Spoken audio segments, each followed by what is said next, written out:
ভারতের প্রধানমন্ত্রী নরেন্দ্র মোদী বাংলাদেশের মুক্তিযুদ্ধকে ভারতের যুদ্ধ বলে যে দাবি করেছেন তার নিন্দা ও প্রতিবাদ জানিয়েছেন জামাতে ইসলামীর সেক্রেটারি জেনারেল ও সাবেক এমপি অধ্যাপক মিয়া গোলাম পরোয়ার।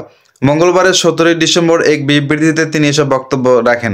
16 ডিসেম্বর বাংলাদেশের বিজয় দিবস নিয়ে ভারতের প্রধানমন্ত্রী নরেন্দ্র মোদী সামাজিক যোগাযোগ মাধ্যমে একটি পোস্ট দিয়েছিলেন এবং ওই পোস্টে তিনি লিখেছিলেন যে বাংলাদেশের মুক্তিযুদ্ধকে ভারতের যুদ্ধ বলে দাবি করেছেন তিনি। 1971 সালের বাংলাদেশের ঐতিহাসিক বিজয়কে তিনি ভারতের বিজয় হিসেবে আখ্যায়িত করেছিলেন। 16 ডিসেম্বর বিজয় দিবসে তার দেওয়া পোস্টে তিনি বাংলাদেশ নামই উল্লেখ করেননি।